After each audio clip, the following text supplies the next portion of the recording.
Turėtumėm būti jau live eterį. Jurga, galim pradėti. Smagu.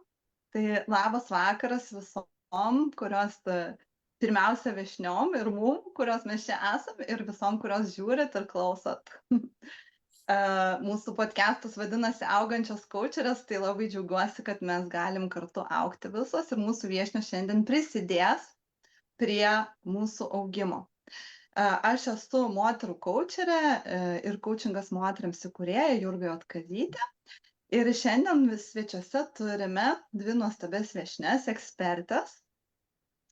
Valentina yra žinoma kaip pinigų terapeutė, kuri sujungia du atrodo nesujungiamus polius. Tai yra dvasingumą ir analitinį mąstymą finansus. Aš manau, kad mums kaip kaučeriam reikia ir to, ir svarbu, kad tarp abiejų dalykų būtų harmonija.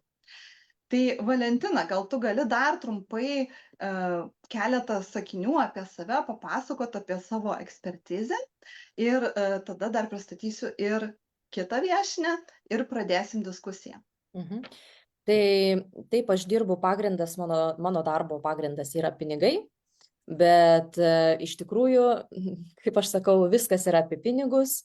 Ir pinigai yra apie viską. Tai iš tikrųjų, kai žmogus ateina su pinigų klausimu, tai mes visiškai sprendžiame ne pinigų klausimus. Tai reiškia, kad aš dirbu su žmonėmis ir analitinėme lygmenyje, todėl kad kai kuriems žmonėms reikia ir tiesiog pasakyti, tu tiesiog nedarai veiksmų. Čia nieko dėtas tavo dvasingumas, nes vieni yra pastrigę dvasingume, kiti yra pastrigę materialume. Ir vat, mano pagrindinis darbas yra labai gražus apjungimas visų šitų dalykų, nes mes jeigu kažką tai neigiame, tai pas mus prasideda disbalansai. Tai vat. Tai žodžiu, disbalansas iš vieno lygio persiduoda ir į kitus lygius, aš taip suprantu. Vienareikšmiškai. Yra labai daug dalykų, kas įtakoja mūsų gyvenimą, bet nesiplėsiu. Gerai. Kas norėsit daugiau sužinoti iš Valentinos, visada galite kreiptis į ją asmeniškai. Kontaktai yra pateikti aprašyme renginio. O kita viešnia yra Edita. Edita yra verslo strategė ir augimo mentorė. Jinai padeda verslams augti greičiau, turbūt lengviau, taip spėju, negu kad patiems ir pelningiau, negu kad be pagalbos. Ne? Tai Edita, ką tu dar norėtum apie save pridurti, kad mūsų žiūrovės žinotų? Taip, mano auditorija taip pat yra moteris pagrindas, tai žinodama moterų avilį galvoje, aš jam padedu tiesiai išsikelti konkrečius tikslus ir žinoma, nekartosiu Valentinos dalį, tai finansiniai srautai yra taip pat svarbus, į kuriuos aš nesigilinu, bet nukreipiu į specialistus, kurie turi dirbti toliau. Ir pas mane yra aiškumas pamatiniuose dalykuose. Tai vienareikšmiškai planavimas, tikslai ar ne, analizė, tai dėl to aš išleidau savo autorinę darbo knygą Planuoklį. Jis yra moteriškas 2 dalių, pusės metų ir kitas pusės metų, kurį puošia panda. Aš tiesiog nereklamuoju, o tiesiog noriu pasidalinti, nes aš labai žaviuosi šito darbo, o panda, ką reiškia, tai yra aš sulyginusi moterimi, žiūrėkit, panda. Ar esat matę, kuri panda ten bėgiotų narve, chaose gyventų, nes dažnai tame avily gyvena. Nei viena panda to nedaro. Kad ir pas ją bet ko būtų galvoj, jinai žino, kad turi nueiti ten ir pasimti tą bambuką ir suvalgyti. Jinai savo tempu nueis ir suvalgys. Tai aš moteris vedu į tą gausą per lengvumą, per jos ritmą individualiai. Tikrai versle nėra formulių. Deja, nėra. Jeigu norite, eikit skaitykit knygas biblioteką, ieškokit nemokamos informacijos. Bet pas mane yra aiškus stalčiukai, aiškus veiksmai, ką kiekviena moteris turi daryti, žinant verslo tam tikrose fazėse. Tai mūsų žiūrovės gali irgi kreiptis, jeigu nori auginti verslą su tavo kaip mentorės pagalba. Žinoma. Puiku. Violeta, porą žodžių apie save, prašom irgi. Ne žodžių, sakinių. Galima ir sakiniais, ne? Tai aš esu Violeta, coachingo specialistė. Mano coachingas yra apie savitumą, autentiškumą, savą kelią. Ir Labai laukiu iš tikrųjų šitos temos mūsų, apie pinigus visada aktualu kalbėti, ne tik tai coachingo specialistam, visiems specialistam apskritai. Ir, vat kaip Edita sakė, nėra formulių, nėra instrukcijų, tai va čia gal ir didžiausias iššūkis, kad nėra kaip va taip aiškiai 1, 2, 3 ir įsivertinti, kiek čia už tas paslaugas imti pinigų. Ir man labai smagu, mes turim labai gal iš skirtingų pusių svečius, viešnes šiandien. Valentina, man bent jau sudarė įspūdis toksai apie energiją, apie dvasingumą nemažai, nors ir apie logiką ir materiją irgi. Ir Edita, kuri ta tokia struktūra, logika, tai labai, labai smagu, pačiupinėsim temą iš visų pusių. Taip. Aš pati irgi esu darius mokymus apie kainas, labiau iš psichologinės pusės, dėl to, kad kaina yra svarbi ne tik pirkėjui, bet ir mum pačiom, paslaugos teikėjom, pardavėjom. Ir jinai sukelia mum įvairius jausmus, įvairias asociacijas, įvairius dalykus ir tikrai gali į paviršių iškelti tai, apie ką mes pačios net nežinojom, kad pas mus yra tam tikros baimės, įsitikinimai ir panašiai. Tai noriu paklausti mūsų viešnių tokio abstraktaus klausimo, bet galvoju, bekalbant, ko gero susisiaurinsim ir bus aiškiau šiek tiek. Tai kaip tada žinoti, kiek mūsų paslaugos turi kainuoti? Kaip žinoti, ar kaina yra gera ar bloga, tinkama, netinkama?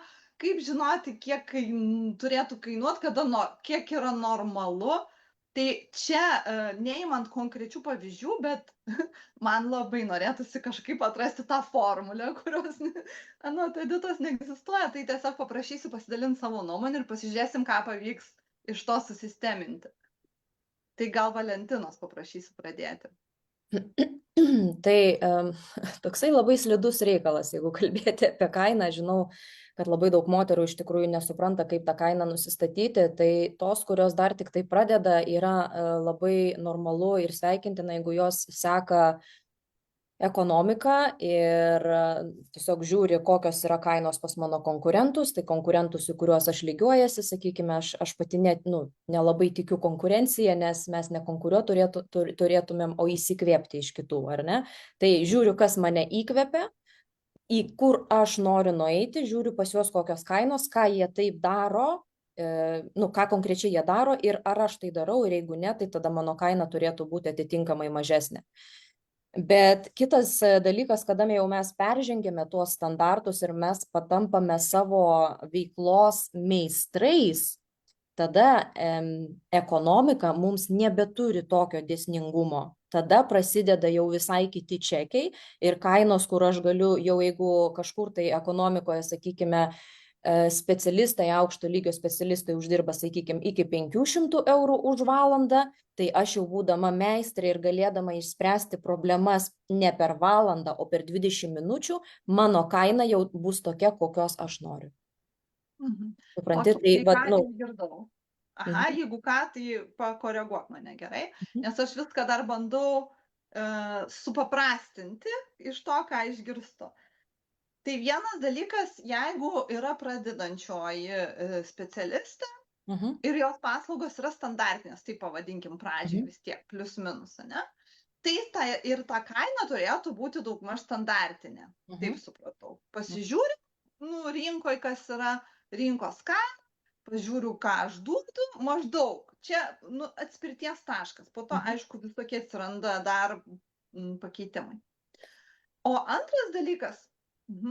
Aš noriu dar pridėti vieną dalyką, kurio aš išmokau iš vieno iš savo coacherių labai labai seniai, kad aš irgi tiesiog man buvo galvos skausmas, aš įeidinėjau į mentorių rinką, aš neturiu žalio supratimo, kaip nusistatyti kainą iš viso. Žiūriu į tos, į kuriuos aš lygiuojas, ir ką sakau dabar man daryti. Tai jisai davė labai paprastą tokį dalyką, sako, kiek tu nori uždirbti, ar sekančio etapu, bet sako, ne po 10 metų, ne po 5 metų, bet sekančio etapu. Pasiimi metinį atlyginimą ir dalini iš metinio valandų skaičiaus ir gauni savo valandinį skaičius, kiek tu turi uždirbti. Buvo labai paprasta, naudojau puikiai porą metų su ta taktika, pradėjau uždirbti tiek, kiek norėjau uždirbti, vėl tą patį darau, vėl dalinu ir gaunasi skaičius. Okay, super, tai tada iškart ir tikslas aiškus yra, kiek tu nori dirbti, kiek tu valandų nori dirbti. Ir, žodžiu, labai daug, vienos tos užduoties labai daug aiškumo atsiranda. Taip.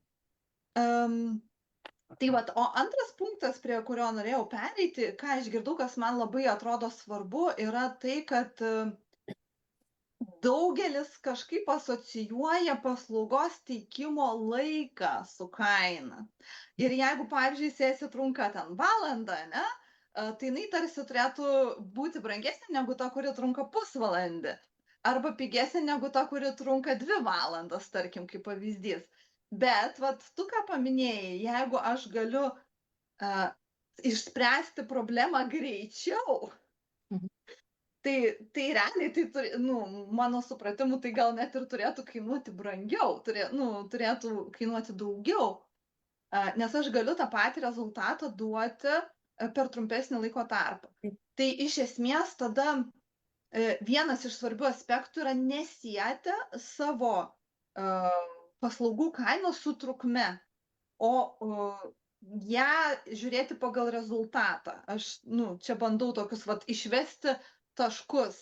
Kai tu esi meistras, taip, kada tu tampi meistras to dalyko, nes tu netapsi meistras per pirmus 2-3 metus. Nes meistrystė tai yra, žinai, kada aš esu ne tik tai aukšto lygio specialistas, kurių jau yra aišku, žinai, nes eina pakopom, kur yra daug standartas, tada yra specialistai, aukšto lygio specialistai ir yra meistrai, kurių yra iš vis vienetai, žinai. Tai, jeigu aš tapau tuo meistru ir aš turiu tą išskirtinumą, kad aš kažką tai žmogui darau visiškai kitaip negu didžioji dauguma, tada taip.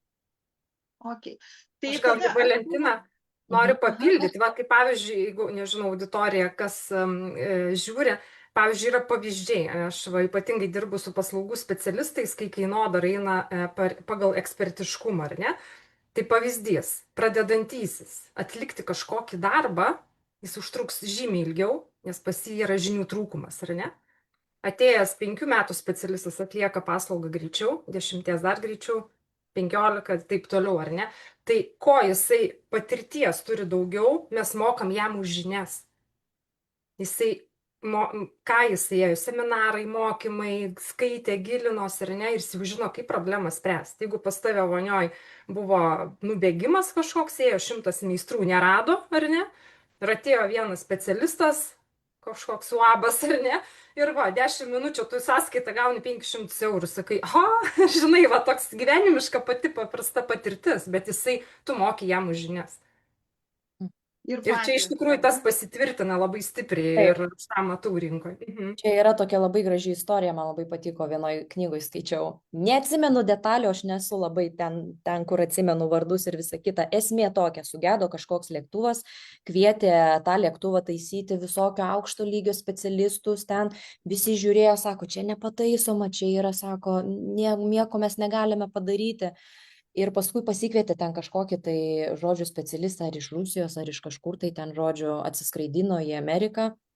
Jisai ėjo aplink lėktuvą, ėjo kažko tai klausėsi, apžiūrinėjo ten valandą gal ir jisai taip, gerai, aš galiu išspręsti problemą. Ir jisai atėjo, tuk, ir lėktuvas pradėjo veikti. Čia reali istorija, jis tik patukseno į kažkokią vietą. Ir jis paskui atsiunčia jam sąskaitą $12 000. Ir sako, kaip tu gali mums siūsti $12 000 sąskaitą? Sako, tu pastuksenai. Sako, tau užėmė, sako, labai trumpą laiką. Sako, tai jūs dėl to ir mokate. Nes visų pirma, niekas negalėjo jums išspręsti šitos problemos. Ir visų antra, aš galėjau ir žinojau kaip. Ir padariau tai labai greitai ir efektyviai. Taip. Nuostabiai. Tai žinios jos realiai nepasakys, kur tuksenta, ne? Čia daugiau patirtis. Ir tas, ta prasme, bet yra tam tikri dalykai, kurių negali išmokti, kol neturi praktikos. Tiesiog jie ateina su laiku, su praktika, su padarytom klaidom. Mūsų daugiausia yra žiūrovės tokio nu, ne to lygio, kur jau ten visai išskirtiniai ir, žodžiu, gali patuksenti lėktuvą ir 12 000 eurų, litų, oi, jau visų valiutų sąskaitai išrašyti. Tai va, tai aš norėčiau tada palikti mūsų temos tokį lauką į pradedančius labiau ir vidutinio lygio specialistus, tiesiog dėl laiko taupimo. Šiaip būtų įdomu, aišku, sužinoti ir apie visus lygius, bet tada norėčiau tiesiog koncentruotis ties tais dviem. Ir kaip supratau, Edita, ar tu dar turi ką pridurti šituo būtent klausimu? Man dabar aiškiai yra auditorija, tai aš ką matau įžvalgą šiai dienai, imkim pradedantieji vienas rautas ir kitas jau, kurie vysto veiklą, ten metai 5, imkim ar ne, augantis minimum. Tai labai skiriasi, daug įtakoja aplinka, socialinė aplinka, ar ne? Valentina irgi gali patvirtinti tai. Ir iš tikrųjų pradžioj labai yra svarbu analizuoti. Mes dažnai to nedarom ir nežinom, kas mūsų tikslinis klientas. Kažkur tai matėm, kažkur kainos ir aš čia va taip darysiu, arba mėtosi kainos, matau ten. Čia buvo, nėra klientų, nuleidžiu kainą, paskui vėl pakyla. Kodėl taip darai? Atsakymo nėra konkretumo ir neanalizuojam. Nereikia mums strategijų. Tai kai kurios moteris labai bijo tų strategijų tikrai, bet nu bent jau paanalizuoti. Išsigrynint save. Tikslinis klientas, kokioje rinkoje esi, kaip Valentina minėjo, ar ne, aplink kolegos panašių paslaugų ar kuo kitų užsiema, kokios kainos, maždaug imti vidurkį, ar ne, nes mes jeigu pradedam, tai žinoma, mums reikia surinkti klientų, mes įdėsim daug daugiau darbo.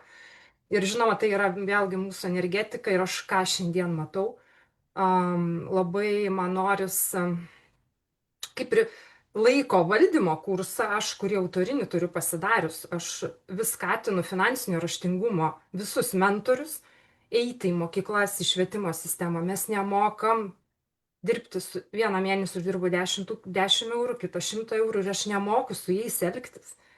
Tai apie ką yra verslas? Čia yra vėlgi finansai, ar ne? Tai kaip aš nustatysiu kainodarą, jeigu pas mane nėra finansinio raštingumo pagrindo? Va čia kitas dalykas yra, kurį galbūt, nežinau, jūsų klausimų, gal šiandien irgi panalizuoti, čia yra labai svarbu. Ir va tas paslydimas, kas yra šiandien rinkoje, tai yra būtent rinkos ciklai, kurie yra svarbus jaunam verslui. Ir mes tiesiog paslystam. Tas chaosas pas moteris visur yra, bet priklauso vėlgi nuo mūsų pačių, kaip mes sugebam tos chaosus susitvarkyti.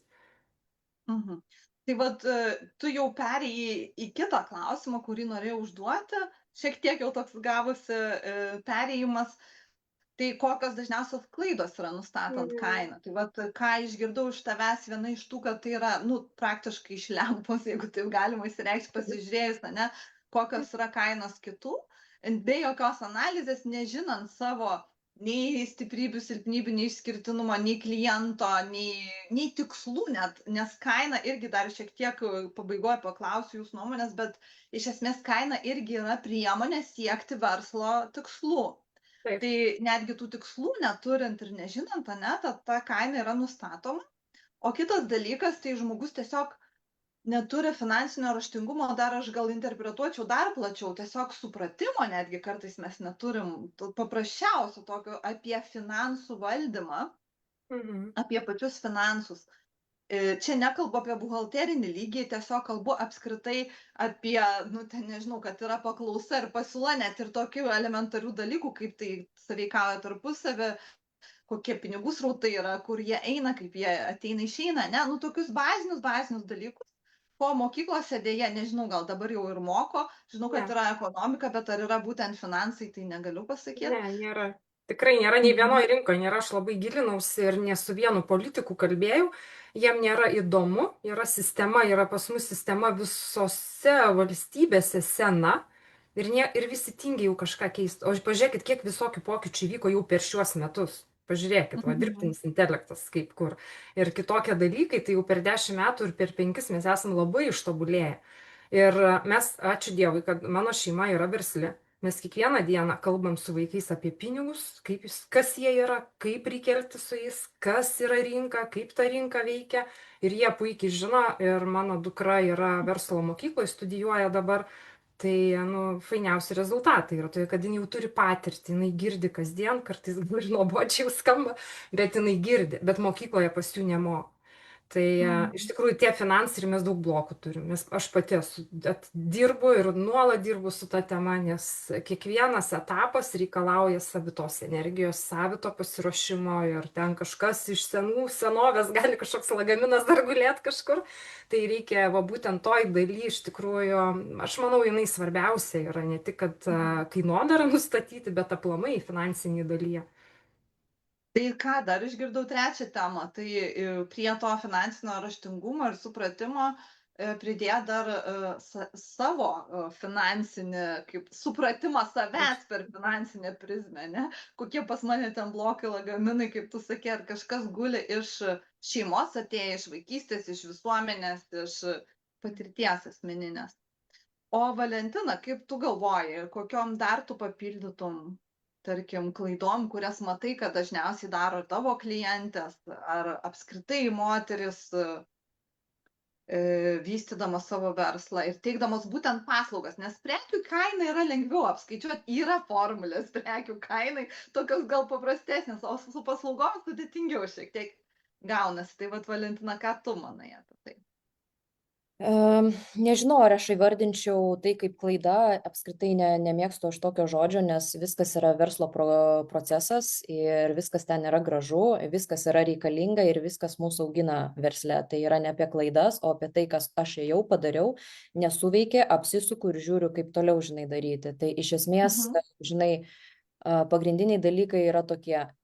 Žinai, strategija yra fantastika, žinai, turėti, bet jokia strategija tau nepadės, jeigu tu visą laiką, va, tu turi prieš save strategiją, bet tavo viduje, žinai, yra va, tie patys blokai, kaip Edita minėjo, ar ne, yra kažkokios tai baimės, yra nuolatinis atidėliojimas, yra nuolatinis skundimasis, pavydas kitiems žmonėms, apkalbėjimas ir tas toksai pastovus murgdymasis, vat tose, žinai, žemose vibracijose ir tai irgi turi įtaką, va, ta mūsų socialinė aplinka. Ir aš, vat, vienas iš tų dalykų, ką mes darome su klientėm, kurios nori, pavyzdžiui, eiti į verslą arba yra versle, bet kas nusistato kažkokį tai, žinai, tikslą, kad realiai pasižiūrėti, kas tave supa, su kuo tu bendrauji. 6 pagrindiniai žmonės. 6. Ir jeigu tu neturi aplinkos, kuri tave palaiko, tau realiai šakės. Ir jokios tu paslaugos kainos tu nepakelsi, nes tu ateisi pas draugę ir sakysi, sugalvojau, žinai, kaučinti, žinai, galvoju, nežinau, ar 50 eurų nusistatyti, žinai, ar 100. Ir tas sakys, durne, tu kam tau to reikia? Eik tik sėdėk ten su Antanu, tegul Antanas dirba, kam tau to reikia, žinai. Iš vis, ką tu čia sugalvojai, nuvaro pas šeimą ir šeima sako, tu iš vis kažkokia tai čia, žinai, juoda varna išlindusi iš šeimos, pas koks verslas, ką tu čia išsigalvojai, tau vis tiek nepavyks. Ir yra šakės, supranti? Šakės. Ir kai tik tai mes bent 2 žmonės pakeis savo aplinkoje, aš nesakau išmesti žmonės iš gyvenimo, bet apriboti bendravimą ir pradėti bendrauti su kitokiais žmonėmis, nes palaikymas yra be galo svarbu. Mūsų pajamų lygis realiai turi įtaką nuo to, su kuo mes bendraujame. Ir mūsų aplinkoje turi būti žmonės, kurie uždirba daugiau negu aš, kurie jau padarė tai, ką aš noriu padaryti sekančio etapu. Nes mes esame vidurkis 5-6 žmonių, kurie mūsų supa, pajamų irgi. Lygiai taip pat kaip ir viso to, ką jie patys transliuoja, pajamos lygiai taip pat turi didelę reikšmę. Tai jeigu aš noriu, pavyzdžiui, uždirbti 100 000 eurų per metus sekančio etapu, reiškia, jeigu aš neturiu aplinkoje tokių žmonių, pradėti skaityti knygas, eiti į nemokamus seminarus, į tų žmonių, kurie jau tai turi, kurie tave mokina, kaip tai padaryti. Ir kaip Edita sako, nėra schemelių, aš tikiu, kad yra schemelės, bet jos nėra taip, kad veikia visiems vienodos. Tu turi surasti, kad, pavyzdžiui, tą schemelę, jeigu tu nori būti coacheris, kuris uždirba 100 000, reiškia, eini ieškai coacherio, kuris uždirbo 100 000 ir klausi, ką tu darei, ir tu klausaisi, be jokių tokių, aš čia biškį pasikoreguosiu, aš biškį darysiu, biškį nedarysiu, žinai, kad neprasidėtų, nes tas stabdo mūsų pajamų kiekis, stabdo mūsų pačių progresą, kaip tas kainas nusistatinėti, tai dirbti su savimi. ką girdžiu, tai man dabar posakis galvoj skamba, su kuo sutapsi, toks ir pats tapsi. Vienareikšmiškai. Bet iš esmės, norint mąstyti, norint uždirbti daugiau negu kad tu uždirbi, tenka tada kažką daryti kitaip, negu tu visada darai, ne, ir mąstyti kitaip. Tai tam, kad tai galėtų įvykti, yra svarbu turėti tam tikrų, ir palaikymą visų pirma, tai ir savivertė yra svarbu, tai čia dar šiek tiek šitą temą irgi paliesim, nes kainos ir savivertė šiaip labai susiję, nors neturėtų taip gal ir būti. Labai. Turėtų. Ir tą galima padaryti, susikurti tą ratą, ne? Tai jeigu yra paieškoti palaikančių žmonių, galima mentorius samdyti, kurie palaikys tikrai profesionaliai ir tinkamai, galima knygas skaityti, bendrauti su žmonėmis virtualiai, žodžiu, klausyti seminarus, eiti į mokymus, tai tą mąstymą galima formuoti įvairiom prieinamom priemonėm, nebūtina visus draugus atleisti iš draugų darbo ir susirasti naujus. Kai kuriuos reikia atleisti. Kai kuriuos reikia, ačiū, baigėsi. Taip jau yra. Bet mes neskatinam tiesiog dėl kainų atleidinėti dabar draugų, o tiesiog atsirinkti tuos, kurie tinka, ne? Ir dar ką noriu pasakyti, tai irgi tema, tavęs beklausant, išlindo apie savivertę būtent, nes kai mūsų nepalaiko, žinoma, mūsų savivertė ir pasitikėjimas jisai krenta. Ir labai dažnai kainos, ypač moterų, nes statistiškai net yra informacija, kad moteris yra linkusios nusipiginti, tai yra nupiginti savo paslaugas daug labiau negu vyrai, nes mes pasiduodam emocijom, kurios kyla ir aišku, iš savivertės, iš pasitikėjimo arba nepasitikėjimo savim irgi kyla emocijos ir tada tos kainos gali atspindėti vieną dieną, aš net ir tokiu atveju esu mačius ir man net yra tai buvę, vieną dieną tu gerai jautiesi, sakai didesnę kainą, kitą dieną kalbi jau kažkas atsitiko ar konfliktas ar kas jau tokia susimažinus, jau lyg tai tos kainos pasakyti nebeapsiverčia liežuvis, jau sudėtingiau darosi, baimės kažkokios tai kyla. Tai svarbu dar saugoti savo tą pasitikėjimą savimi, saugoti savivertę, ieškoti būdų pakelti. Ir vienas iš būdų yra būtent tie tinkami draugai, tinkami žmonės, kurie supa mus aplinkui. Žiūrėk, Jurga, savivertė moterų, iš kur atėjus, jeigu tu pasižiūrėsi į istoriją, tai mes kaip moteris pradėjome turėti teisę uždirbti dar labai neseniai, palyginus su visa istorija, kas dėjosi, mes turime tarptautinio lygmens traumą, visos moteris. Nes mes iš pradžių būdavom užgrūstos su vaikais, būdom tik tai namų šeimininkės, savirealizacijos neturėjom, paskui atėjo savirealizacija, paskui mes kovojam už balsavimo teisės, paskui mes kovojame už teisę dirbti kartu su vyrais, viename pastate, supranti, mes praėjome dar visai neseniai šviežiai, tai yra normalu, kad mes moteris dabar, mes dar tik tai krapštome savo savivertės pagrindus, jau dabar mes atsiverinėjame, dabar pas mus galia stiprėja ir dabar dėka tų moterų, kurios susitvarkė savo savivertės klausimus, ar ne, kurios pajautė tą galę, save įsigalino, gali dabar įgalinti kitas. Todėl čia yra, žinai, emocinis dalykas, taip iš vienos pusės, bet emocijos iš kur kyla? Emocijos yra atėjusios iš mūsų tėvų, senelių, prosenelių ir taip toliau. Todėl, kad mes visi prieš mus yra labai daug patirčių, kurias mes perduodame iš kartos į kartą. Ir tai yra netgi moksliškai įrodyta, net iki 8 kartų mus gali įtakoti tai, kas įvyko prieš mus. Iki 8 kartų buvo darytas tyrimas su žiurkėmis, supranti? Ir buvo įrodyta. Tokie dalykai jau mokslas grindžia, supranti? Tai labai daug dalykų, praktiškai apie 80% yra padovanotas palikimas iš mūsų tėvų, senelių, prosenelių ir taip toliau. Labai daug dalykų. Todėl, kad jie gyveno trūkumo laikais, jie gyveno būtent tada, kada buvo nepriteklius ir mes dabar irgi turime va tą trūkumą, nepriteklių, žinai, va, iš kurio mes elgiamės ir paskui pas mus pareina va, tos emocijos, kad aš bijau kelti kainą, nes ką pagalvos apie mane, nes taip nedera, nes negalima būti ryškiai, kad tik tais neišsiskirti, supranti, ir iš vis, jeigu aš turėsiu pinigų, iš manęs viską atims, tai aš geriau mažiau, skromniau, žinai, susispausiu, bet tikrai viskas ok su manim. Ir nesvarbu, žinai, kad siela, širdis klykia, kad aš esu verta daugiau, bet pasakyti apie tai baisu. Bet tai ne dėl to, kad žmogus gimė su tuo. Nu, negimė Arba, žmogus. Valentina, dar noriu papildyti, žinai, dažnai matau atveju, va, tokio istorijoje, kaip tu sakai, aš ten sėdžiu, viskas gerai, bet galbūt ir bijo užbrėžti ribas, pasakyti ne, žino, kad, nu, man netinka tas, va, imkim, kaučinimas ar ne, aš noriu, man širdis dega ten, nežinau, knygas rašyti, ar ne, ir būtent kažkokie leidėjai. Bet aš bijau, vis tiek ta baimė nugali tave ir tu sėdi tame kampe ir vis dirbi su to coachingu, nes nors nu, ne tokiam komfort ir ne kaifas, bet tu va, tiesiog darai. Bet va, mes bijom, turim baimę nueiti susirasti specialistą, kuris va, okei, padirbam, pažiūrim, kas čia yra, atstatom ar ne, susidėliojam viską į vietas.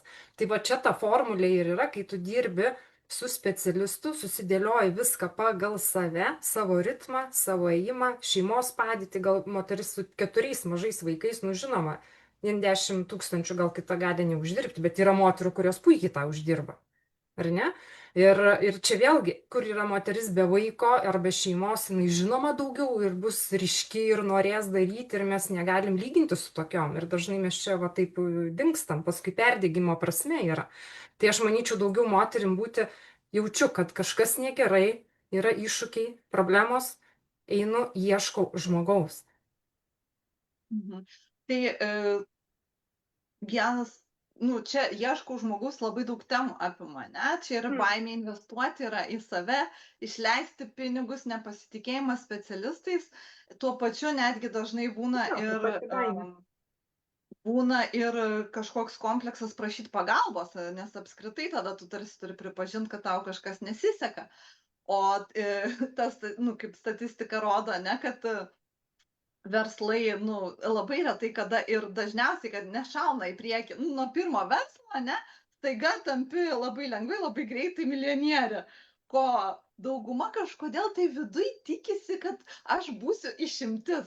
Nors net ir didžiausiam verslininkam nepavyko to padaryti iš pirmo karto ir turėjo bankrutuojančių verslų prieš tai, kol įgijo patirtį ir išvystė tuos didžiuosius verslus. Tai dar noriu Violetos paklausti iš viso to, ką mes aptarėm. Gal tau kyla kažkokių tai įžvalgų ar klausimų, ar gal užvirė kraujas kurioje nors vietoje ir norėtum pasidalinti? Kraujas neužvirė, bet tiesiog klausant iškyla tie vaizdai ir tos būsenos, kurios buvo ką tik baigus coachingo studijas, nu, va, tik po mokyklos. Ir apie visą tą, ką kalbėjom, tai pirmiausia, iš tikrųjų, tie, kurie baigia coachingą, nebūtinai turi tuos tvirtus verslo darimo pagrindus. To iš tikrųjų gal, kaip ir Lietuvos coachingo mokyklose, gal trūksta tos kartu su coachingu, kad ateitų tas toksai tvirtas pagrindas, kad tai yra verslas.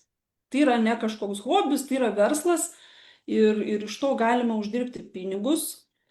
Kitas dalykas yra, mes nežinau, ar čia dėl to, kad lietuviai tokie uždari, bet coachingo bendruomeniai, man bent jau iki šiol jaučiasi toksai uždarumas, kalbant apie va, tą verslo darimo pusę. Kaip aš darau verslą, kaip tu darai verslą, kaip čia ką padaryti. Ir to bendradarbiavimo, pagalbos ieškojimo, kaip tu sakai, Jurga, iš tikrųjų, mes kaip coacheriai, mes patys suvokiam, kokį įrankį duodam, kokį įrankį turim, kokios žinios pas mus, ką mes galim, bet mes patys kreiptis į kitus coacherius, tai kažkaip taip, bent jau tie pradedantieji tikrai truputį privengia. Paskui jau kažkaip kai pradedi įsivažiuoti, tada supranti, kad taigi visai nieko. tada eini pas kitus coacherius, pats išsidirbinėjai tuos vat, ribojančius įsitikinimus, savivertės klausimus. Savivertės klausimas man bent jau atrodo tikrai labai didelis šitoj vietoj. Ir tikrai su kaina labai susijęs, nes gali pasižiūrėti į kaimyną ir į kolegą, kad čia jisai ima tiek, tai gal ir aš imsiu tiek, bet jeigu viduj ten net plešia iš vidaus, kaip aš čia dabar tokią sumą paimsiu, tai bus baisu ir tą kainą pasakyti.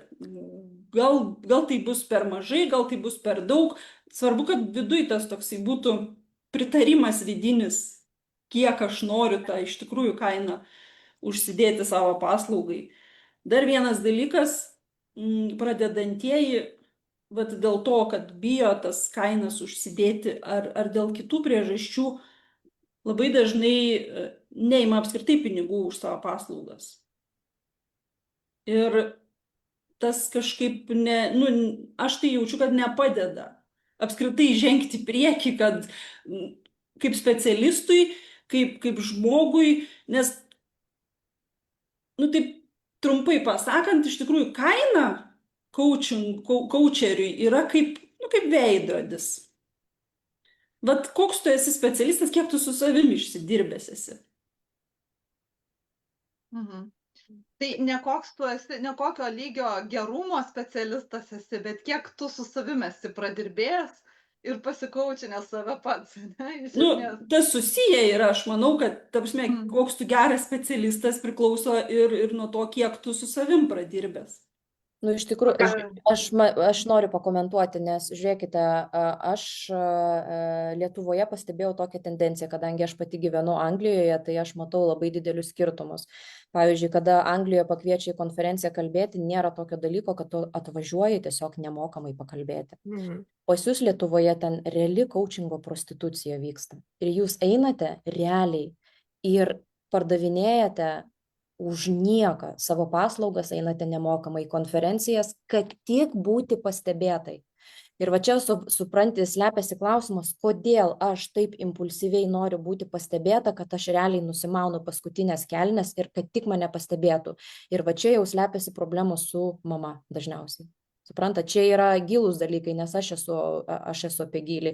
Lygiai tas pats, kada mes bijome pakelti savo paslaugos kainą, ar ne, savo versle klausimas, kaip jaučiamės, tai ten irgi labai dažnai, ką mes pozicionuojame, tėtį, mamą į verslą įdedame, į klientus projektuojame mamą, kad klientai man turi duoti meilę ir aš tada einu iš pasiaukojimo, duodu jiems nuolaidėlių, duodu jiems, nemokamų paslaugų, kad tik jie ateitų ir mane mylėtų. Bet jeigu atvirai kalbėti, nes aš atvirai kalbu, žiūrėkit, atvirai kalbėti, tai kur tie visi disbalansai, tai kada yra visiška netvarka mūsų versluose, gyvenimuose, kai vyras mum vaikas, verslas mum vaikas, klientai yra mama, nes mes kažkur kažko tai nedagavome ir mes pradedame projektuoti ir paskui galvojame, o kodėl pas mane tokios emocijos susijusios, o kodėl aš taip noriu įvertinimo ir pripažinimo iš savo klientų, o kodėl aš negaliu pakelti kainą. Ir tas kodėl yra esminis dalykas atsakyti, o kodėl aš bijau, kas slepiasi už tos baimės, nes baimė tai nėra, tai yra tik tai pirminė emocija, bet po ją 100% yra tas klausimas, į kurį tau reikia atsakyti, kodėl aš bijau. Kai aš bijau pakelti kainą, kas ten slepiasi. Tai aš dar noriu Valentiną papildyti, tiesiog man Violeta, kai kalbėjo, vaizdinys susidarė, kad būtų aišku ir paprastai. Pardavimai yra jūsų energija, o energija yra pinigai. Viskas čia yra pasakoma. Tai jeigu mano savivertė žema, jaučiu, kad kažkas negerai, aš einu, ieškau specialisto, su kuriuo aš dirbu, nesvarbu, esu mentorius, esu coacheris, taip ir aš dirbu, žinokit. Praeitais metais investavau į labai gerą specialistą ir nesigailiu nei cento, taip, bet šiemet aš žinau, ką toliau turiu daryti. Ir tai man atsipirko N kartų. Ir mes turim tą baimę mokėti daugiau. Oi, čia brangu, man to žodis, sorry, kad tai pasakiau, bet labai girdžiu lietuviškai rinkoje. Aš irgi gyvenu Norvegijoje, tai mano ne tai, kad šalis labai čia brangiai yra. Čia yra piešinėlis vienas visam pasauliu, o vidinės taisyklės visai kitokios. Tai žinokit, čia pagrindinis dalykas ir yra, kai mes turim krūvą baimių ir ateina žmonės ir nedaro net namų darbų. Aš tada su tokiais žmonėm nebedirbu. Sorry, aš už tave nepadarysiu tavo verslo, mes turim dirbti kartu ir tu darai tai, ką aš pasakau. Mhm. Tai kaip tvarkytis tada su tom baimėm? Nes baimių, kaip išgirdau iš jūsų, kyla dėl įvairių skirtingų priežasčių. Tai jeigu taip trumpai, nesigilinant konkrečiai į kiekvieną baimę atskirai, ką jūs galėtumėt patarti mūsų žiūrovėm, kaip jos gali sau padėti tvarkyti su tom baimėmis? Suprantu, kad eit pas specialistą svarbu, šitą jau girdėjom, tai tą jau padedam į šoną. Kiti kokie dar variantai yra? Aš atsakysiu. Žiūrėk, yra du baimių tipai. Viena baimė yra pagrįsta baimė ir yra nepagrįsta baimė. Pagrįsta baimė tai yra apie tai, kad aš bijau eiti ant skardžio, nes aš galiu nukristi, paslysti ir užsimušti. Pagrįsta baimė. Ganėtinai pagrįsta. Gresia gyvybei pavojus. Ok. Aš bijau pakelti kainas. Pagrįsta baimė. Kas atsitiks, jeigu aš pakelsiu baimės? Užsimušiu, susižalosiu, amputuosiu koją. Nu, labai mažai tikėtis. Mane nepirks niekas. Bet tai yra nepagrįsta baimė. Tai yra tik tai mūsų smegenų sukeltos abejonės ir taip toliau, neinant labai į gilį, nes mums trūksta biškį laiko konkrečiai. Bet iš esmės, supranti. Ir kitas dalykas, baimė yra visada rodiklis, kad aš tiesiai ten ir turiu eiti. Visada, jeigu tai nekelia gyvybei pavojaus, ne, kai yra pagrįsta baimė. Ta nepagrįsta baimė, jeigu aš bijau, reiškia, ten yra užrakintas mano progresas ir augimas. Be išimties. Tai, ko bijau, einu, virinu, žiūrėkit, čia yra ne apie baimę atsikratymą. Baimės nereikia atsikratyti, nes jeigu baimės atsikratom, atsiprašau, rytoj mes užsimušam, supranti? Nieko nebijau, važiuoju į sieną.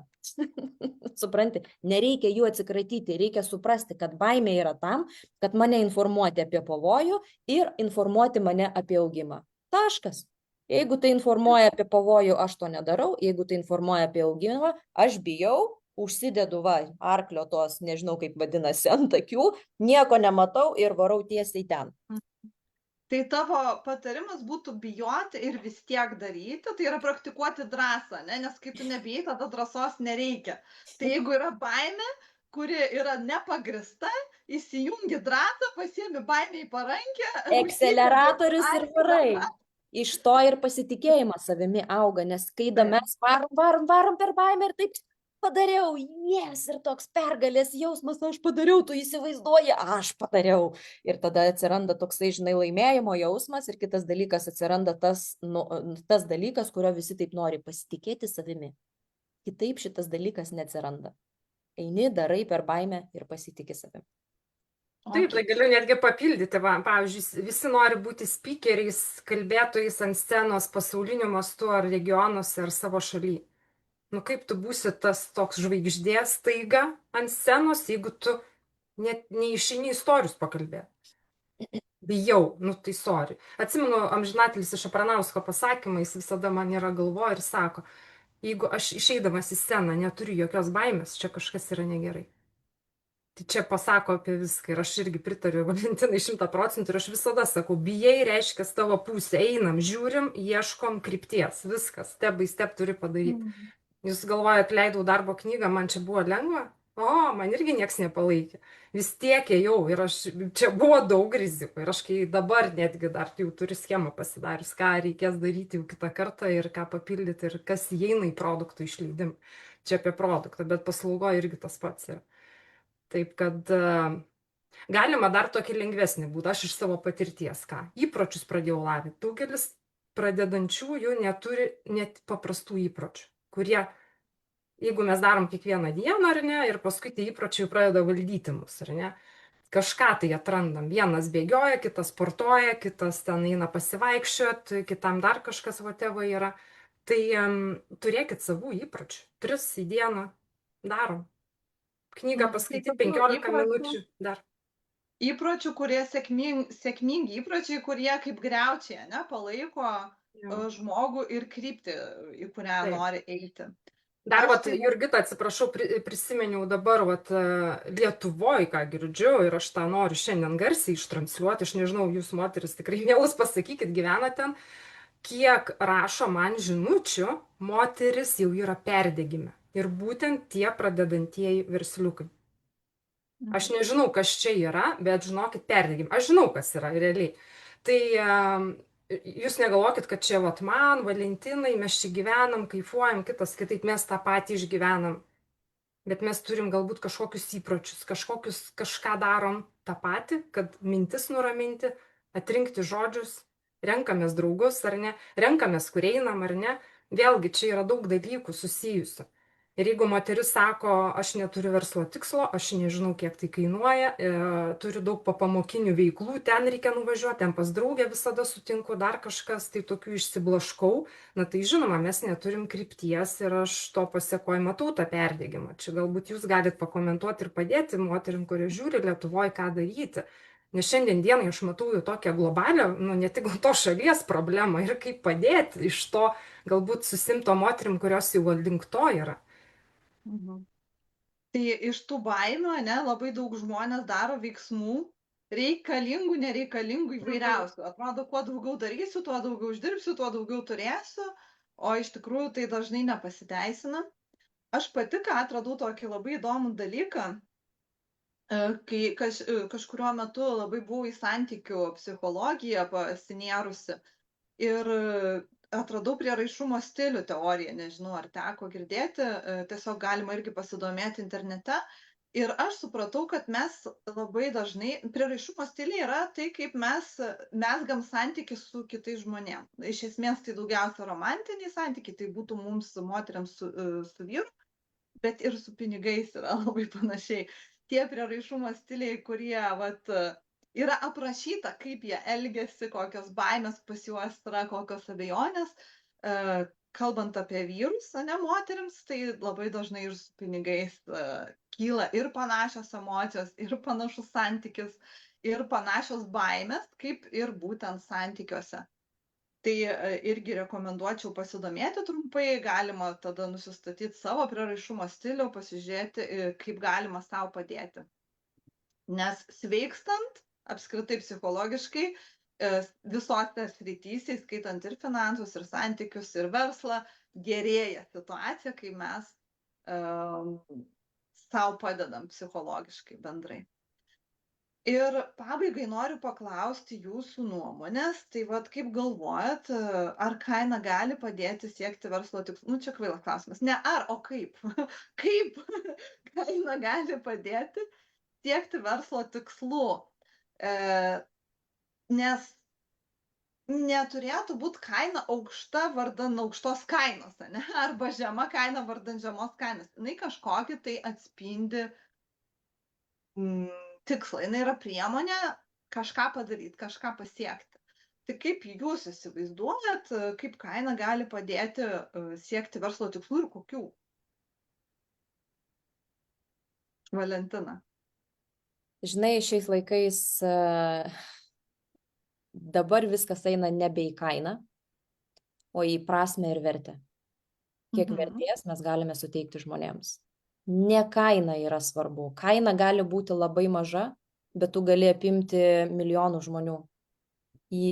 Tiesiog klausimas, kokiu mastu tu kaip žmogus nori duoti tai, ką tu pats savo išsisprendei ir dabar gali padėti žmonėms. Kaip tu gali atskleisti tą vertę ir padovanoti, tai nepadovanoti, aišku, už pinigus, bet realiai padovanoti savo patirtį, savo žinias ir kokiam mastui tu nori tai daryti. Tai mano suvokimu tai yra ne apie kainą. Kaina gali būti labai aukšta, aišku, jeigu yra taikymasis dirbti su tik tais, pavyzdžiui, turtingais žmonėmis. Tai klausimas, koks tavo tas tikslinis klientas, ar yra masės, ar, pavyzdžiui, tik tai turtingi žmonės, ten kaina taip turi reikšmės, bet ten ir turi būti visiškai kitokios ir struktūros, sistemos, ir vertės ir taip toliau. Ar tu eini į masę žmonių ir sprendi masinės problemas, kaip ten pavyzdžiui, antsvorio problemos, streso problemos, perdegimo problemos. Ir būtent per vertę, vat kiek tu vertės gali sutalpinti į savo paslaugą, kurią tu teiki. Nes vienas ant vieno Lietuvoje tikriausiai dar neatėjo taip, bet užsienyje, čia Anglijoje, Amerikoje, vienas ant vieno beveik niekas nebedaro. Labai mažai kas daro. Tie specialistai, meistrai nedaro vienas ant vieno, todėl kad jie eina į mases ir jie sugeba generuoti va tuos, padaryti savo, kaip čia pasakyti, verslo tikslus, bet verslo tikslai yra pasiekti kuo daugiau žmonių. Tai vat klausimas, koks yra verslo tikslas, nuo to priklausys, ar tu darai kainą, ar tu kuri vertę. Tai ką girdžiu, kad kaina turėtų atitikti vertę, aš taip suprantu, ir kad skirtingais Nebūtinai. būdais, skirtingam kiekiui žmonių mes galim skirtingą vertę suteikti. Tai jeigu mes masiai, Nebūtinai kaina turi ne? atitikti vertę. Mhm. Dabar yra visai kitos strategijos, dabar kaip tik yra maža kaina ir labai be galo didelė vertė. Ir po to, kad žmonės galėtų gauti kuo daugiau vertės per tavo pirmąjį produktą, paslaugą, ir tada jau tu žmonėms gali suteikti dar didesnę vertę per didesnį produktą, kuris jau kainuoja žymiai daugiau. Yra tokios strategijos dabar užsienyje iki Tai Lietuvos. žodžiu, Vėliau. vertės visada turėtų būti daugiau negu kad pati kaina yra. Taip. tą supratau. Ir kuo didesnė ta vertė, vis tiek to kaina didesnė, natūraliai gaunasi. Taip. Ir jinai turėtų atspindėti vertę, net netiesiogiai, bet gali būti ir su šituo koeficientu, ne kažkokiu, jeigu taip apie formuliškai žiūrint. Taip. Bet vertė, bet ne savivertė. Tai va čia turbūt esmė yra. Paslaugos vertė, bet ne mano savivertė ir ne mano vertė. Susiję. Jurga, tu labai nori išimti tą savivertę. Neišimsi, žinok. Yra susiję. Vienas su kitu neina atskirai. Jeigu tu nustatei, kad aš nešu tam tikrą vertę ir tu turi, pavyzdžiui, didelius kompanijos tikslus, tavo savivertė, jeigu nėra toj vietoj, tu nepatemsi. Tai tam, kad tu galėtum įgyvendinti savo tikslus, tu turi pastatyti savo savivertę į vietą. Realiai. Neatskirsi, Jurga, ne. Aš norėjau pasakyti tai, kad mūsų vertė yra neįkainuojama, o mūsų paslaugų vertė gali turėti kainą. Čia mano buvo tokia mintis. Tai va, nepriklausomai nuo to, ką mes darom ir nepriklausomai nuo to, ar mes suvokiam tą savo vertę ar ne. Tai dabar grįžtant dar prie verslo tikslų, Edita, gal tu turi kokių pastebėjimų dėl kainos prisidėjimo arba trukdymo siekiant tam tikrų verslo tikslų? Jo, verslo tikslai yra svarbus, kadangi auditorija jūsų minėjote yra pradedantieji vidutiniokai, vardinkim, kurie jau veikia keletą metų savo veikloj, tai ką pastebi žmonės, neturi tikslų. Verslo tikslų nėra. Jeigu aš paklausiu finansiniai tikslai, nėra. Apie ką čia? Vėl reikės, čia ne buhalterija, ne. Čia yra tavo skaičiukai, kad žinotum, kiek tu, kokie metiniai tikslai, jos išskaidom į pusmečius, į ketvirčius, paskui į mėnesius, ir Valentina minėjo pradžioje, ar ne? Tai yra pagrindinis akcentas, kad aš žinočiau ir kainodarą, ir kiek aš turėsiu susitikimų, ir dar netgi įvardinsiu klaidą, ne klaida, gal tiesiog kur mes paslystam, kai Valentina minėjo, mes prisižiūrim amerikiečių įvairiausių didžių brandų, ar ne? Jie pigiai parduoda, mes savo vertės nesukeliam, net suduodam tiek klientui, kad jis toliau brangų produktą pirktų. Matau, Lietuvoje tas dalykas bandoma daryti, bet nepavyksta.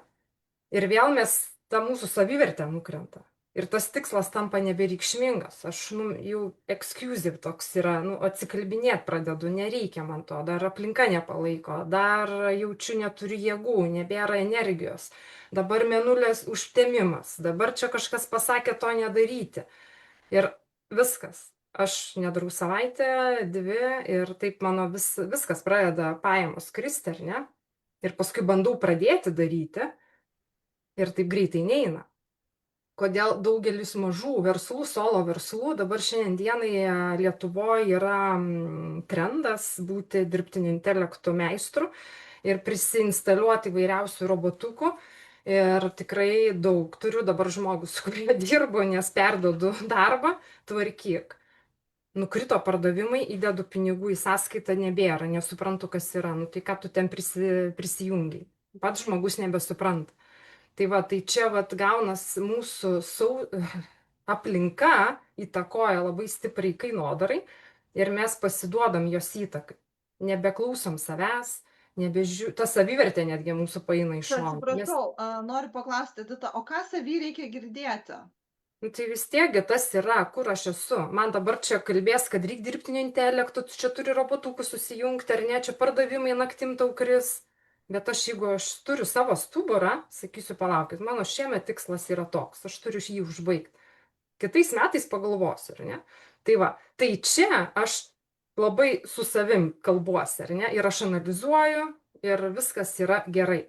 Bet jeigu aš pasiduodu tokiai krypčiai vėjo gūsiui ir pradedu mėtytis, nu tada dažnai mes ir paslystam. Ta aš matau ir iš tikrųjų dėja, nu neina tai pasakyti žmonėm, kad sustok, bet jis jau daug visokių dalykų jau pasidaręs yra. Ir tas socialinis gyvenimas tikrai labai stipriai įtakoja ypatingai moteris. Čia gal Valentina galėtų paduoti kokį tipsą, kaip į tai geriau, kaip moterim nuo to apsisaugot, ar ne? Nes dabar įeini, žiūrėk, Valentina, tu 10 štukių į mėnesį drąsiai uždirbsi, bet jeigu pas mane 4 maži vaikai, jeigu mano verslas ką tik baigiau coachingą, ar ne, ten dar kainodaros nežinau, ir čia man vieną seku moterį, kitą trečią, visos po 10 štukų, tai aš ten pradedu kažką skaičiuoti, žinai, ir kaip man dabar pasielgti. Aš norėčiau turbūt, kad paprieštarauti šitoj vietoj dėl dirbtinio intelekto, todėl kad vis dėlto su naujausiamis technologijomis yra taip, arba tu į priekį, arba tu degraduoji. Yra taip. Deja, to neišvengsim, kaip atėjo internetas į mūsų gyvenimą, taip atėjo dirbtinis intelektas ir niekur mes nedingsime. Ir kuo anksčiau mes juo pradėsime naudotis, tuo mes greičiau progresuosime, nes jeigu mes pradėsime dirbtiniu intelektu naudotis tik tais po 3 metų, mums ir vėl šakės, nes tie po 3 metų jau uždirbinės didelius pinigus, nes tikrai uždirbinės, todėl kad dirbtinis intelektas yra mus čia nepakeisti, o duplikuoti, kad mes galėtumėm padaryti daugiau. Tai kai mes norime daugiau suteikti vertės klientams, dirbtinis intelektas ateina čia. Aš pati turėjau buhalterinį verslą, aš jį taip suefektyvinau programų, dar nebuvo dirbtinio intelekto, aš naudojau programas ir ten, kur mes turėjom dirbti 5, aš dirbau viena. Ir konkurentai sakydavo, pas tave turbūt 10 žmonių dirba. Nesakau, aš viena. Kaip suprasti? Supranti? Todėl technologijos aš turiu savo asmeninę nuomonę, būtinai naudotis, tik tai nedurnai, tipo kaip papuolė, bet vėlgi, yra mokinimosi progresas, nieko tokio, neklaida, sušikai, praradai pinigus, eini mokiniesi ir eini tada pas specialistus, kurie žino, kaip naudotis dirbtiniu intelektu tavo konkrečiai verslo srityje, ieškoti, kas tau gali padėti tai padaryti, jeigu pačiam neišeina. Ir viskas, ieškoti pagalbos, nes mes vieni kitiems esame reikalingi, vieni išmano vienus dalykus, vieni iš santykius moka tvarkyti, kiti moka ten baimės spręsti, kiti moka coachingo verslus statyti, nu ir taip toliau, suprantat, yra tiesiog beribės galimybės ir jas reikia šlovinti. Tas pats yra ir su dirbtiniu intelektu. Arba aš į priekį dabar, arba atsilieku. Tai būtent aš tą pritariu ir šitoj vietoj tai dirbtinis intelektas tam ir yra sukurtas, kad palengvinti žmogui. Žiūrėkit, aš pati jį valdau, turiu įvairiausių sistemų, programų susikūrus ir mano 3 įmonės veikia. Aš 3 įmonės vieną valdau. Tai man yra automatizacinių procesų daugybė. Kur yra, imkim, buhalterinė įmonė šiai dienai Norvegijoje, nežinau kaip kitose šalyse, buhalterinė įmonė gali generuoti iki 10 000 kronų, tai 5 000 imkim eurų drąsiai su vienu žmogumi. Taip, tai aš norėčiau čia truputėlį grįžti atgal į mūsų temą.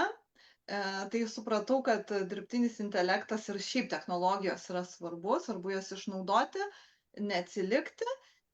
Ir taip pat, ką iš abiejų jūsų netgi išgirdau, kad yra svarbu tas kryptingumas. Ir angliškus dabar 2 žodžius pasakysiu, neateina vertiniai kol kas. Tai consistency, toksai, kaip pastovumas, nuoseklumas. Ir intentional, būti, kad savęs paklaustum, o kam aš tą darau, kodėl aš tą darau, ne, o ko aš noriu. Ne šiaip belenką daryti. Aišku, tai yra geriau negu nieko nedaryti, ko gero, kartais.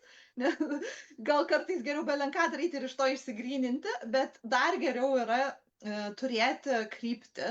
ir suprasti, kodėl ir ką aš darau, lygiai taip pat, kodėl aš tas technologijas ir kam aš jas naudoju, ko aš noriu iš kainų, kokią vertę aš galiu duoti ir panašiai. Tai šitie dalykai, jie tarpusavį sinergiją gali sudaryti tada, kai yra, pavyzdžiui, mentorius patyręs, kuris gali padėti visą tai sujungti, arba kai žmogus jau turi kažkokios patirties arba pajautimą, arba jam netyčia tiesiog pasiseka, kartais gal ir tai būna. Tai va, tai aš iš savo dar pusės noriu tiesiog trumpai pasidalinti dėl tų vat kainų ir tikslų, tai aš daug paprasčiau viską žiūriu. Yra kaina, jinai gali padėti siekti tikslo. Nori daugiau parduoti, gali šiek tiek nuleisti kainą. Nori daugiau ekskliuzyvo duoti, gali pakelti kainą. Nori, pavyzdžiui, man kaina asmeniškai, tarkim, iš dalies yra ir filtras klientų. Aš, pavyzdžiui, turiu tokį tikslą atsirinkti klientus ir kaina yra vienas iš dalykų, kuris man padeda tai padaryti. Tai iš tikrųjų kaina gali labai daug tikslų prisidėti prie jų, ne? Padėti arba netgi ir trukdyti. Nes kartais žmonės galvoja, kad jeigu kuo bus pigiau, tuo aš daugiau parduosiu. Yra tiesos, bet ne visada ir ne visaip, ne? Ir ne visais atvejais. Kartais maža kaina trukdo parduoti, taip irgi būna. Per pigų būna. Ir per pigų būna, taip. Ir ta pati savivertė jau tada krenta ir tada tą pačią kainą mes pasakom su tuo pačiu nepasitikėjimu, sakykim. Kaip ir didesnė kaina, taip ir mažesnė kaina mes galim su tokiu pačiu nepasitikėjimu savim pasakyti ir žmogus nepirks. Ar taip, ta prasme, ne kaina, tai tada čia problema yra. Tai va, tai tiesiog man toks apibendrinimas, aš išsinešu mintį tas sąmoningumas. Nu, kad ne šiaip kažką daryti, o tiesiog sąmoningai suprasti, sau padėti suprasti, kodėl aš tą darau ir ko aš noriu iš esmės. Ir tada jau visi kiti žingsniai eina jau natūraliai, ne? Ir tikslai atsiranda, ir priemonės, ir kainos, ir vertės, ir aišku, ką aš turiu, ką aš galiu duoti žmonėm ir ką aš noriu duoti. Tai va, tai ir dar vieną dalyką noriu pasidalinti, Valentinas, klausydama apie užguitas moteris per istorijos prizmės. Prisiminiau, turiu tokį įkvėpimo šaltinį, yra iš arabų šalių, yra moteris, kurios prieš 1000 metų yra, pavyzdžiui, pirmoji moteris, aš nežinojau šito, pirmąjį universitetą pasaulyje įkūrė moteris, ne, iš Marokė. Tai vat aš kartais mėgstu ieškoti įkvėpimo tiek senoviai moterų vaidmenyse įvairiose istoriniuose, tiek dabar žiūrint ir kaip Edita irgi pasakojo, taip kartais gali per tą įkvėpimą, vat ir ta uždirba daug, ir ta uždirba, ne? Ir tarsi pamesti truputį tą galvą ir galvoti, kad čia labai lengva, kad čia aš irgi tik tai pradėsiu ir man taip iš karto gausis gerai. Bet gal geriau taip galvoti, negu iš vis galvoti, kad man nesigaus, ne? Ir tikrai žinau ir moterų, ne Lietuvoje, bet užsieniečių, kurios ir su 4 vaikais, ir su mažais vaikais, ir visaip, ir uždirba tikrai daug. Ir tai netgi netrukdo, kai tu turi sistemą, kai tu žinai, ko tu nori, kai tu pasitiki savim, kai tu turi įkvėpimo ir motyvacijos, nes nuo to irgi labai daug kas priklauso. Mano toks baigiamasis žodis. O dabar paprašysiu jūsų pasidalinti. Aš tik noriu pridurti, Jurga, žiūrėk, prie tavo pasakymo, aš visada sakau, visada mėgaukis procesu. Va čia yra geriausias augimo šaltinis. Va čia, aš nežinau, aš visada to visiems primenu, bet ir savo pačiai mėgautis to procesu, kur jūs jau dabar gyvenat, kai siekia to tikslo. Nes kai pasiekit tą tikslą 1-2 dienos, kaip ir motyvacija, paskui what's next, toliau dirbam, ar ne? Tai žodžiu, kaina turi būti ir smagi irgi, ir padėti mėgautis procesu, o ne verkti kamputę atsisėdus, kad per mažai uždirba, ne? Ok, gerai, ačiū. Valentina, koks tavo baigiamasis žodis? Apskritai ir į gyvenimą, ir į verslą žiūrėti šiek tiek su atsipalaidavimu ir žaismingumu, nes, žinai, mes tokios karingosios Ksenos princesės, labai, žinai, užguitos, kaip tu gerai pastebėjai, dar mūsų močiutės ten, žinai, ant išgyvenimo gyveno, laukė vyrų iš karo pareinančių ir, nu, ten buvo jų istorija. Reikia suprasti, kad aš, kas aš bebūčiau, aš pasakyti savo vardą, aš turiu savo istoriją. Aš gerbiu tą istoriją, kuri buvo, bet aš dabar kuriu savo istoriją. Ir tai yra labai svarbu. Ir mūsų istorija, mes dabar, mūsų ir žemės vibracijos keitėsi, jeigu žiūrėti dar iš tos pusės, ar ne?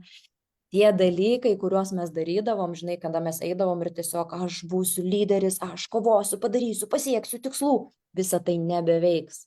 Dabar viskas yra apie prasmę, apie žaismingumą, atsipalaidavimą moterims ypatingai, ar ne? Ir kad aš siekiu savo ne tai, kad tikslų, bet vizijos, aš einu į savo viziją per prasmę ir vertę kitiems žmonėms. Nu, tiesiog nauji laikai, dabar gims nauji coacheriai, kurie ves žmonės visai kitokiomis strategijomis ir sistemomis, ar ne?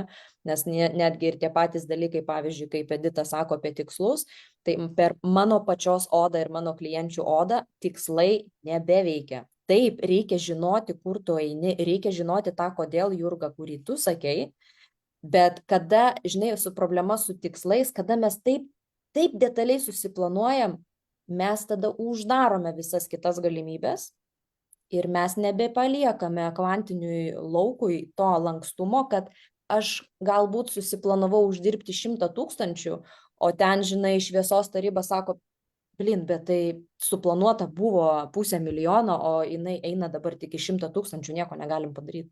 Nu, jeigu taip, žinai, paprastai pasakius. Tai reikia sugebėti atverti savo širdies lauką ir savo paties lauką į neribotas galimybės ir eiti į tą viziją, būtinai žinoti kodėl, bet neužsidaryti savęs mastui ir plėtrai. Nes kiekvienas iš mūsų turime savo galimybės ir tiesiog joms atsiverti. Tai va, bučkis. Tai ką irgi suprantu, tai tuos siaurus akinius užsidėti, tai tik tai baimiai praeiti, ne? O galimybėm neuždėti tų akinių, jas palikti atviras. Taip. Ir leisti tikslams, galbūt, nes aš irgi tikiu, kad tai, nu, va, tas smart, ne, metodika tikslų yra truputėlį tokia vyriška, kuri riboja mus šiek tiek, bet turėti kryptį, misiją, galbūt viziją, prasmę, mėgautis procesu, bet kryptingai žinot, kur tu eini ir leisti dalykam ateiti, vat gebėti priimti, ko gero dar irgi prie kainų yra labai svarbi tema, gebėti priimti tai, ką siunčia tau, ką duoda, ką žmonės duoda. Aš, pavyzdžiui, esu turėjusi, kada man klientė 2 sumą sumokėjo savo norų, nes jai patiko labai mano paslaugos. Tai irgi gebėti priimti tokiais atvejais, ne? O ne, oi ne, ką tu čia nereikia, aš tau grąžinsiu ir panašiai, ne? Tai irgi yra svarbu. Taip, pinigai, žinai, Jurga, ateina tik pas tos, kurie moka priimti. Taip. Violeta, reziumė. Nežinau, kiek aš čia reziumuosiu viską, ką mes kalbėjom, tiesiog savo nuomonę pasidalinsiu. Visada pradėti nuo savęs, nuo to stuburo sukūrimo, nuo tos savivertės, kaip daug šnekėjom, iš tikrųjų didelę dalį tai sudaro. Nes čia yra pagrindas, nes kiekvienas mes labai skirtingi, kiekvienas turim savų talentų, kuriais privalom dalintis, kuriuos gavom ne tam, kad laikytumėm savo, bet dalintumėmės ir neuždyką, nenusipiginti.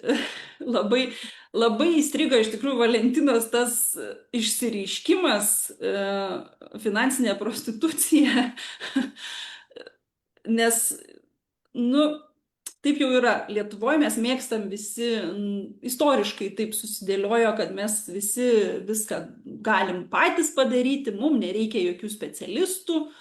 Tai laikas iš tikrųjų išaugti iš to švogerių krašto epochos, kur viską patys arba švogeriai ir uždyka. Tai ir grįžtant prie to, kad mes kiekvienas skirtingas, kiekvienas turim savo talentų ir jais turim dalintis.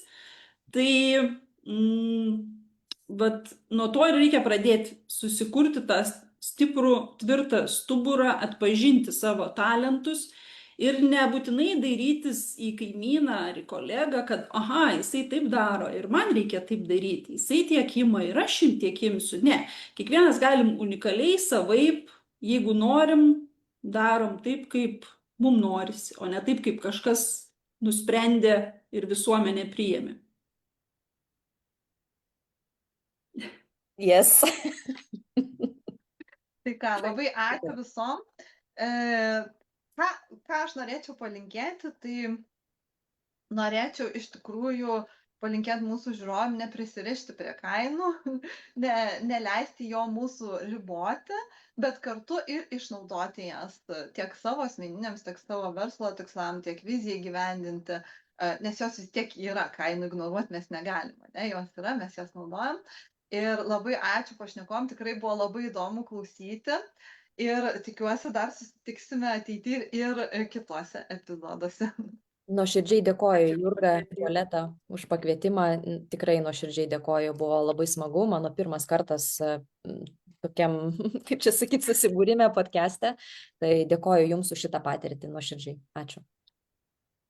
Ačiū Jums abiem, tikrai. Pradžiai tai reikėjo padaryti, padėkoti, nes iš tikrųjų dėkingumas yra svarbiausia vertybė mūsų kelyje, kurią turim ugdyti. Ačiū dar kartą už galimybę ir naują patirtį. Ačiū, kad priėmėt šitą kvietimą ir mums labai smagu jūs čia matyti. Iki kitų kartų viso. Iki.